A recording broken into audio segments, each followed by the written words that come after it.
I'm very pleased to be here this evening. I'm Gerry Thompson. I run a thing called Positive Comedy, and tonight I thought it'd be good to talk a little bit, explore the area of spirituality and humour. I think humour can be very important in spirituality. Tonight is not a comedy show. However, certain things may be said by me or yourselves which are funny. If so, I encourage you to laugh very loudly and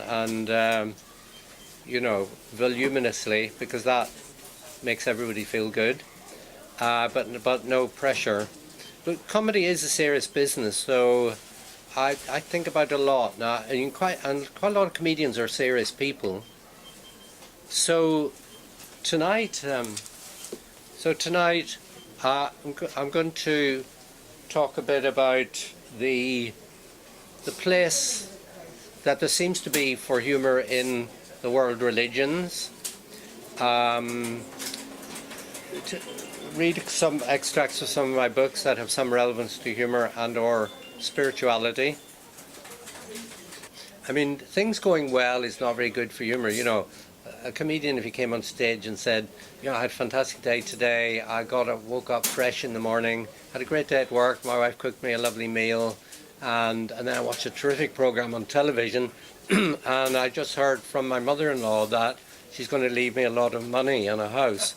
You know, it's things going wrong and the challenges of life and dealing with things that go wrong are more what humour is about and comedy, isn't it? And actually that's what spirituality is about as well, isn't it? Finding a way of dealing with the traumas of life and maybe seeing the funny side of it. It's a very busy bookshop, isn't it? That's great. Great for Watkins. So, brief notes from my life, from which you may learn some mistakes not to make. That's what I call this bit. I had a childhood experience which was very formative, which involved humour for me. When I was young and at high school, in grammar school in Belfast, I was very a shy, introverted, withdrawn, quiet person. I hated any kind of attention, and I hated kind of looking stupid and being laughed at. I really hated that. And when my peers discovered this, they would kind of lay it on and, you know, make the most of it as young peers do. And so I had a very miserable time at school, and meanwhile all the adults around me were saying, Gerry, your school days are the happiest days of your life. And I thought, what is the next bit going to be like? You know, if that's what this is like, that's one of the things they say to children who are not in a position to get anything from that at all, are they? You know, it's only later you realise what a great time it was, and it's too late then because it's past. Which is another thing about living in the present. Yeah, feel welcome to chip in with comments. They're very welcome. Like like benign heckling, if you want. So what happened was, this guy went to university, studied architecture actually, and I discovered that if I did say something stupid and people laughed, I could kind of make out that actually I wanted people to laugh. I meant it to be funny, and it was quite a major discovery for me. I could turn something that had been a real difficulty and sort of pain and misery into something that was a great source of strength, popularity. You know, I could charm people, I could get girlfriends, which I never could before. I was particularly shy about girls. And so gradually I began to discover that humour could be used as a tool in life for making life work better. And my interest in humour grew from there. So that was a very fundamental change for me, and it gave me a lot of confidence, really, which I didn't have before. My mother brought me up in the school of what I call heavy negative trips your parents laid on you. She would say things like, oh, you know, money doesn't grow on trees, don't expect too much and you won't be disappointed. What are other heavily negative trips? Have you got any that we put out? Do people tell children or we have in society? You're smiling like you're remembering some. I'll tell you the gospel truth, but I'm lying with the contradiction. Yeah, I like that. It's funny. Um, and my mum used to say things, don't come running to me, when you're on the farm. Don't come running to me if you get your legs chopped off in that combine harvester. You're going to fall off that ladder. You'll poke your eye out with that stick, which we all know is a negative affirmation, isn't it? You want to say, hold on to the ladder, Gerald, or stay clear of the combine harvester. So that immediately puts a picture in your mind, doesn't it, of you with no legs, or falling off the ladder, or poking your eye out with a stick. Anyway, and then she'd say other things like, oh, if you get on like that, Gerald, she called me, nobody will like you when you grow up.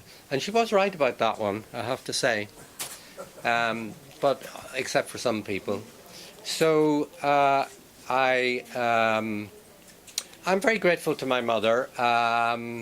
She left me quite a lot of money when she died, and I was very sad when she died. And I benefited from that. I've had to spend it all on therapy to deal with my mother issues. But I am grateful to her for that. So now I'm a trainer. I coach and train people in life and humour and how you come across. I do a lot with companies and individuals and so on. And I've just joined an organisation called I'm president, in fact, of the Pedantic, Annoying, Neurotic Trainer Society, or PANTS, or PANTS.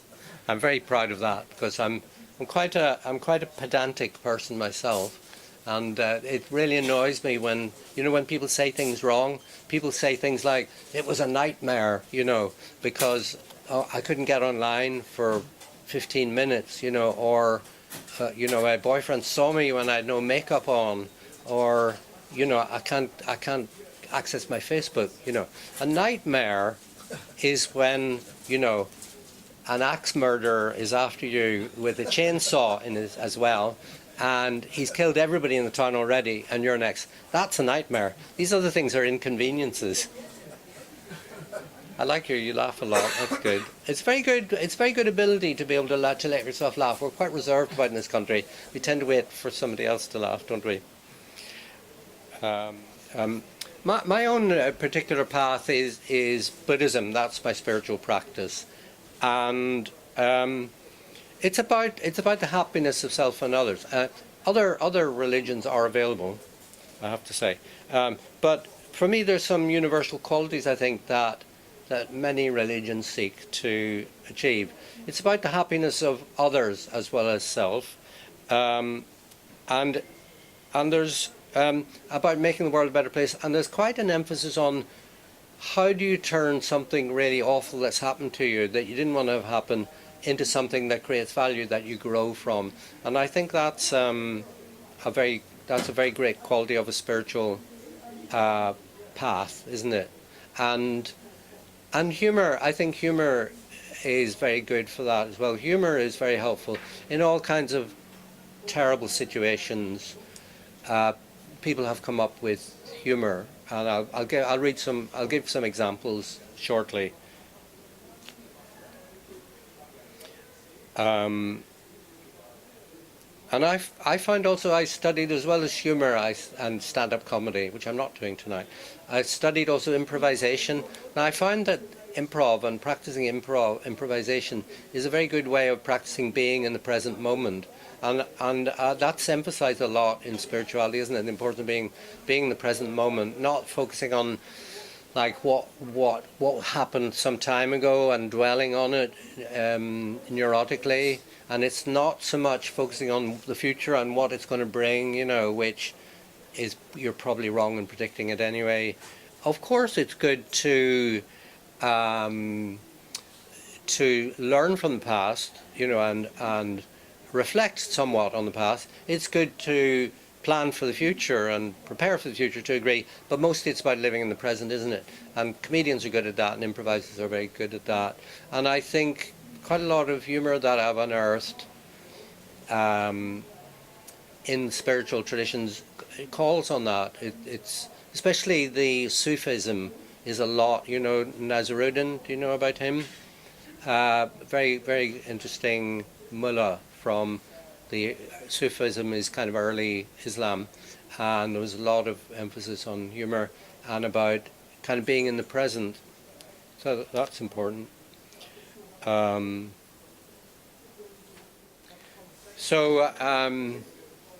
a Buddhist, but not a very good Buddhist. I'm quite suffer from high self-esteem, and I don't meditate. I eat meat, and I sometimes drink alcohol. I'm not very good at detachment, but the kind of Buddhism I do is okay about those things. It's not so prescriptive, so well chosen for me. And I can be self-effacing, but it's not really, my heart's not in it, I'm not convincing. I have to say though, I mean, humour, self-effacing humour is probably, which you can see I'm actually doing quite a bit of, I think is the highest form of humour. And effacing or defacing others is, that is not positive humour. I think that's not going to work well for your spirituality. That's going to, I would say, store up cause and effect, karmic residue. You know the saying, if you keep on doing what you're doing, you keep on getting what you're getting, and what goes around comes around. And there are other folk sayings that are about, if you make bad causes, you make bad effects. So I think self-effacing humour is good in that way, and a lot of the humour you find in religion is self-effacing. I was actually subject to the only Buddhist fatwa that has ever happened, because I angered so many Buddhists. However, when the Buddhists caught up with me, it was so impossible for them to do me any harm, because it was against their beliefs, that I got away with it. But I'm very proud of that now. A little more about my background in the area of spirituality. I was quite a New Agey person in the 1970s and into the 80s, and I was in California, and I kind of went to visit every guru, had every reading and consultation and healing with cabbages under a full moon, and I did the original EST training. Do you know about that? Which was the parent of all the things that are now the Forum and those other things that I have now. They all came from EST, and you weren't allowed to leave the room to go to the toilet, because they had guards on the door, the inside of the door, because they reckoned you were trying to escape from your own issues that were coming up from the material of the workshop and the course, and so they wouldn't let you go to the toilet. You had to have a very long conversation and really convince people, and then they would escort you to the loo and then bring you back in. And I have to say, I think they systematically took people apart, but didn't put them back together again, because then, I hope this is not, what's the word when you say bad things about people? Slander. I hope it's not slander. So I think it's a fair opinion.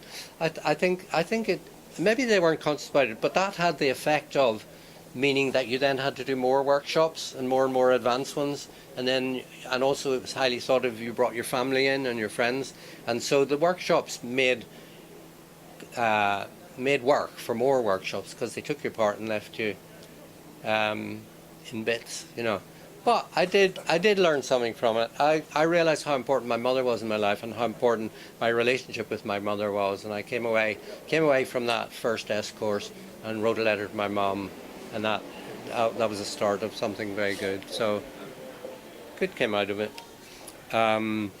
So I was in California in a big spiritual setup, and being from Ireland, or UK, one was quite popular in California, and there were lots of women looking for men, because I was in what I call the macroneurotic movement. Do you know about that? Which, sometimes seemed like a bit of an eating disorder, but they wouldn't like me to say that. But I got a lot from it. But I found there were a lot of women and not very many men, and the men were quite wimpy, and the women were very healthy and full of vitality, So any man with any vitality at all was popular, and any man was popular. And so I learned a lot about. I did some bad things, I have to say, that I regret. Um, but I was sort of perfecting the art of the California chat-up line, and the one that worked best was I'd say I'd meet somebody, I'd be in the queue for the combined vegetarian barbecue and fire walk, at the Mind Body Wallet Festival, and I'd be in queue and I'd be chatting to somebody and I'd say, "Oh, I'm sure I recognise you. Have we met before?" And this beautiful woman would go, "No, we haven't met." I'd go, "I'm sure we've met before, I think." And then I'd go, "I know what it was. We were married in a past life, but unfortunately, due to a tragedy, the marriage was never consummated. But maybe it's not too late to do something about it now." And they would go, "I know you're making that up, but actually it's quite clever and funny, so let's go on a date." So did a bit of that. You're going to see who's going to use that. You are. Yeah, I mean, people you meet in the shop, you could use that. Yeah. I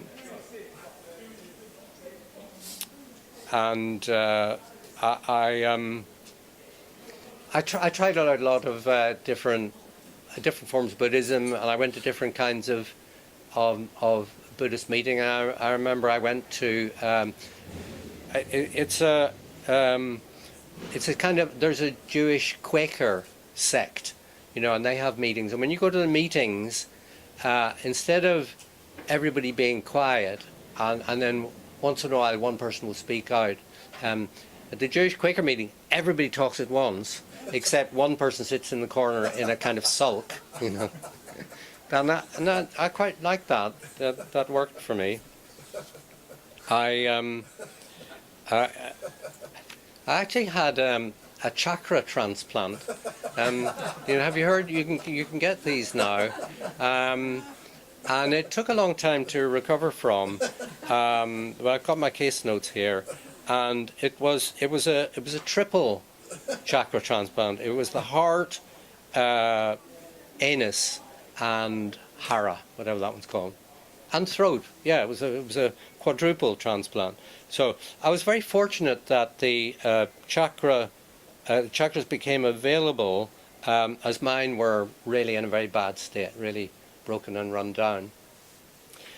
And they came about because an NLP practitioner had a terrible tragic accident and died, but her chakras were available. So these were transplanted into my body.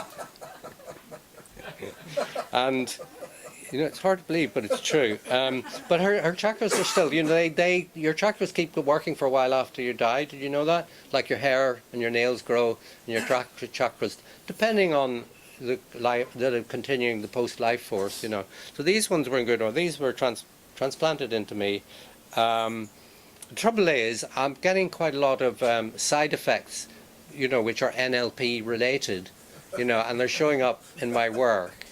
And so, for instance, I've tripled my consultancy fees overnight, and I run workshops for the mastery of anything in half a day. And you can become a master of, I can teach you to become master of anything. It's just half a day. Very expensive, but they do work. And I keep thinking I can solve any of my problems by just changing my name, to something like Gerry Wealthy Power Immense Importance, I change my name to that, then it will come true. So, but apart from those problems, everything's still working fine. How are we doing for time? Oh my goodness, look at the time. I'm just gonna reference a bit of stuff from what I've written about humour and comedy in the world's great religions, and I'll just make reference to the notes, excuse me. But this is available as a handout. It's a kind of 5-page essay, and if you find it interesting and you want more full content of it, you can sign up to my mailing list, and then I'll just send you a copy of it by email if you've got email. So here's a joke I came across in context of the Christian church. You know, our Irish humour is great, and like Jewish humour, quite self-effacing. So Father Murphy was talking to his parishioners after Mass. "Patrick O'Leary," he said to one parishioner, "do you want to go to heaven?" And Patrick replies, "Ah, I do indeed, Father Murphy." And Father Murphy turns to another parishioner. "Kevin Shaughnessy," he said, "do you want to go to heaven?" "Ah, yes, of course I do, Father," said Kevin. "What about you, Kieran Donovan?" the priest asked. "Do you want to go to heaven?" And Kieran goes, "Ah, no, Father." And the priest says, "What? You don't want to go to heaven when you die?"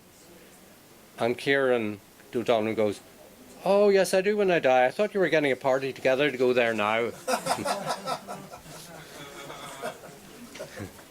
So it seems to me that religion and humour share the timeless endeavour to tackle the problems of life and the human condition, you know, through religious and spiritual and humorous pursuits. So those weighty concerns are shared by both humour and spirituality, and so I find that humour has been used in just about every major world religion, and especially in the early days before they became institutionalized. Like, there is humour in Islam, and there is humour in the Quran, and there is humour in the Bible. They tend to come out there. They don't necessarily make us laugh out loud now, but they were humour of their time, but Sufism and possibly early Christianity and Jesus used humour and wordplay and you know, probably entertained people in ways that don't make us fall about laughing now. And things like the early pre-institutionalized versions, I think, are stronger in humour, like Sufism, for instance. Zen Buddhism, Buddhist monks in Southeast Asia used to, and still do, go around communities, and if they go to a community where there's a big quarrel going on, they would sit in the market square and they'd just laugh. They'd just sit and get themselves to laugh spontaneously until they could get the proponents, whatever you call them, the people falling out, to get together and talk in this context of laughter, which I think is lovely. Chinese Taoism emphasizes humour a lot. Lao Tzu said, "If there were no laughter, the Tao would not be what it is." A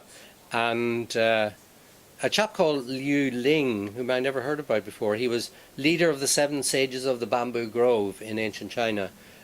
He often went about without clothing on. I mean, he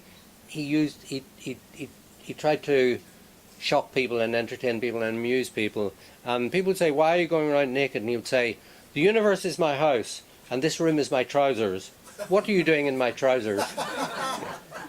And I think Zen similarly used humour to shock people into an awakening and a recognition of something that they didn't otherwise recognise. The German Protestant leader Martin Luther said, "If I'm not going to be allowed to laugh in heaven, I don't want to go there." You know, Puritanism and Protestantism kind of was probably, Puritanism anyway, was quite anti-humour, and that was a kind of a blip in the progress of humour. Many latter-day gurus are laughing all the way to the bank. So I'm going to move forward a bit. Humour can be used to positive and negative effect, and I think for me it's very important to use it. You're not going to make spiritual progress, I think, with negative humour. So humour that binds people together rather than separates them, or that is used as a make somebody else the butt of joke. I don't think it's going to work. And some people do think that certain things are just too serious to laugh at, whereas serious comedians would argue that some things are so serious that if we don't laugh about them, we're going to be in serious trouble. A view I agree. So I've said here, this is a quote from me: humour prompts constant self-reflection and self-evaluation. Comedy reminds us of our weaknesses and our humanness, as well as our potential to improve ourselves. Humour mitigates against excessive self-importance and the taking of ourselves too seriously. So I've said, in short then, humour and laughter are essential to life, so spirituality without them must be seriously challenged, diminished and impoverished. Fortunately, most religions recognise this most of the time. So, and then I just want to look at one particular spiritual tradition that is noted for its humour, which is Judaism. Other religions are available. Judaism is a very ancient religion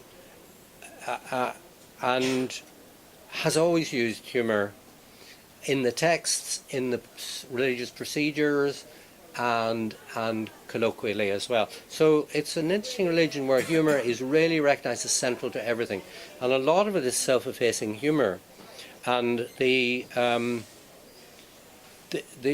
paradoxical intrusion of the comical into the most serious realms of life. So I think Jewish humour is great, and of course Jewish humour is a big component of modern humour because of the entertainment industry and the US, and how prevalent that is, and how influential Jewish people are in entertainment, in producing films and in acting, and that's part of the great joy of life. Jewish humour, I've said here, refers constantly to elements like Jewish ethnic tendencies, like anxious self-torment, the neurotic ability to create your own difficulties, and the problems of life caused by your own nearest and dearest. And a lot of Jewish humour centres around that. And there's a very strong vein of self-ridicule. I've got a Jewish joke here somewhere. One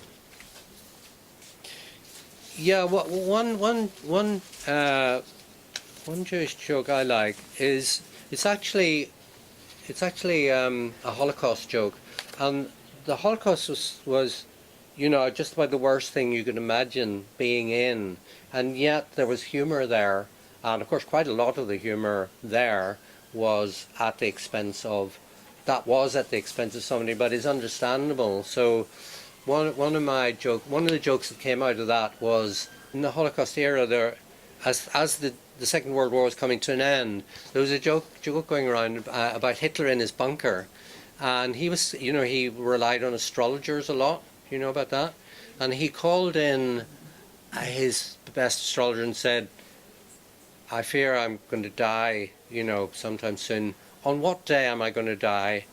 And the astrologer kind of consulted some books and thought for a while and wondered what he should say. And eventually said, "It seems you're going to die on a Jewish holiday." and Hitler said, "Yeah, but which Jewish holiday?" And the astrologer said, "Well, any day you die will be a Jewish holiday." So that's another type of humour. So a lot of it is about the ability to laugh at our predicament, and that can enable a turning point in dealing with life's challenges, and or at least relating differently, or sharing together with other people the difficulty of things.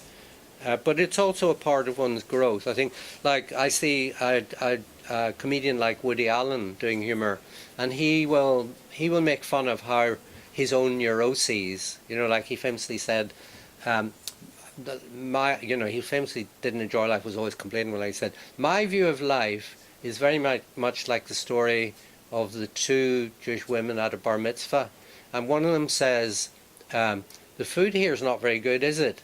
And the other one says, yes, and there's so little of it.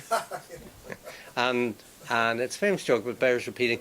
And Woody Allen saying that's my attitude to life. And so humour is recognition plus surprise, so we relate to what he says, but we're a bit surprised when the punchline comes.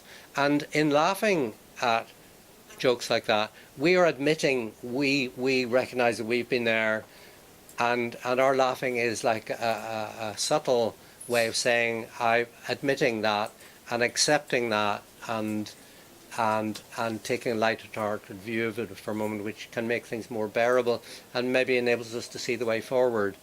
So that's good. Yeah, great to see people making notes. And so not taking things too seriously. Of course, not being in denial about the difficulties, really, that's misuse of humour. Laughing at ourselves, recognising the commonality of our misfortunes and life's challenges and how universal those are, and the unwanted things that are happening that we'd rather weren't happening. I'll just read a little from some of my books. There's not much time left. I've brought along Knitting Patterns from Atlantis. 2 copies of this left. There. This is my comic novel. It's set in Ireland, and it's kind of literary novel. There is a lot of humour in it, and little line drawings. And Atlantis does come into it somewhat. This is a book called Cats Are From Venus. Excuse me. This is a book called Cats Are From Venus, Dogs Are From Mars. It's not about cats and dogs really, it's about men and women and the intricacies of relationships, but it uses that vehicle to talk about cats are a bit like, women are a bit like cats, men are a bit like dogs, and how do they relate to each other in a humorous way. This is called The Weekend Shaman and Other Dodgy New Age Characters. It's got like a drawing and a page of text for each of New Agey archetypes: the sadistic acupuncturist, the past life junkie, the extreme sports freak, the sham vegetarian, and the obnoxious aromatherapist, the mediocre medium. You've met them all. The workshop fanatic.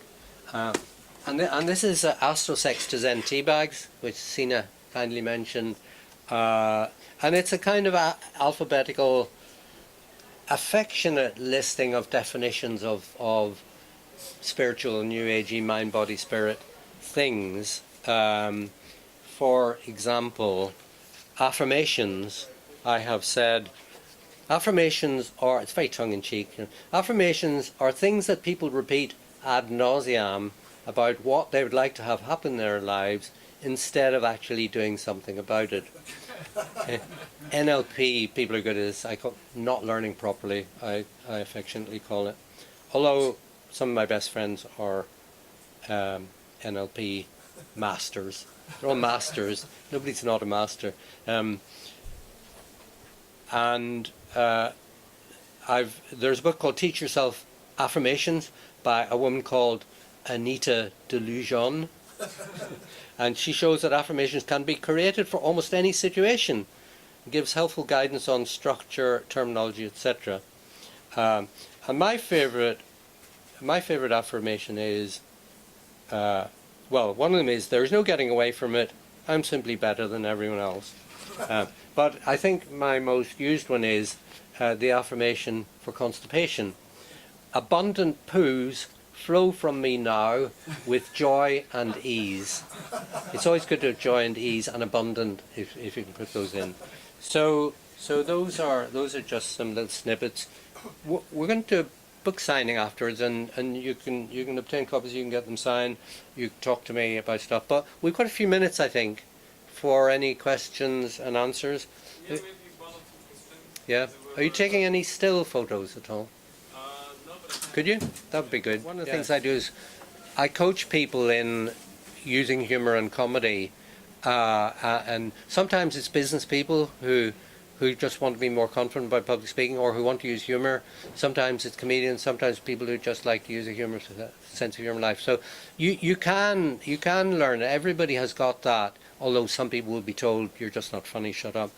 And I think it's about things like being authentic, you're not trying to imitate somebody else, not trying too hard, and about developing a comedian's mind that sees, like the juxtaposition of things that will be funny, or the recognition and the surprise, and the collision of two things that are surprising to find together. So it is something that I've studied quite a bit and learned myself. So it can be done. Yeah, we can be in touch if you give me your email. Yes, sir. It's like that. Woody Allen said, there is the science of setup and punchline. So, like, one of the ways I learned to do comedy is to rant about something that I feel strongly about. I mean, I look for humour in the areas of life that are challenging and difficult, and my own shortcomings, like my pedantry, I wish people would just say things right, like it's the goalkeeper, I'll hear a football commentator, oh, he was saved by the goalpost, He wasn't, he was saved by the woodwork, First of all, it's not woodwork anymore, it's polycarbonate. And secondly, the shot was off target because it hit the post. And, so things like that, and my annoyance when people invite you to dinner and don't have dinner ready. So you go into the kitchen and cook a meal and for some reason they don't like that. Or if in extreme case, a hostage crisis. So I draw on that, the challenge of my relationship with my wife and what's lovely about it and what's difficult about it. But you can't do the mechanics of humour, but I think it's better to have an intuitive approach, just like a feeling for what you think will be funny, how do you say it, and try it out in different people and try it a different way. Woody Allen, again, I think said, you can dissect a joke, but it's like a frog in a dissection lab. You understand how the frog works, but the frog is dead, and joke so a joke style like that. Have you a question or a point of view? Question. Which gurus do you think have a good sense of humour? I think what's his name that's dead and had hundreds of Rolls Royces? Osho. He used humour a lot. Although he's not my favourite guru for various reasons, but I've been influenced a lot by sannyasins in my life. Have been big laughers, but I think nearly Ram Dass is probably one of the greatest, if you know him. Have you any favourites? Yeah, Gurdjieff, I think. Gurdjieff, yeah. Yeah, it was practical humour, I think one of the most unfunny people who studied humour a lot was the father of psychoanalysis. I'm named Lexic, I've forgotten his name. Freud. And he wrote a book, Jokes and the Unconscious, which is the least funny book anyone has ever written. So analysis kind of is the enemy of humour, really, isn't it?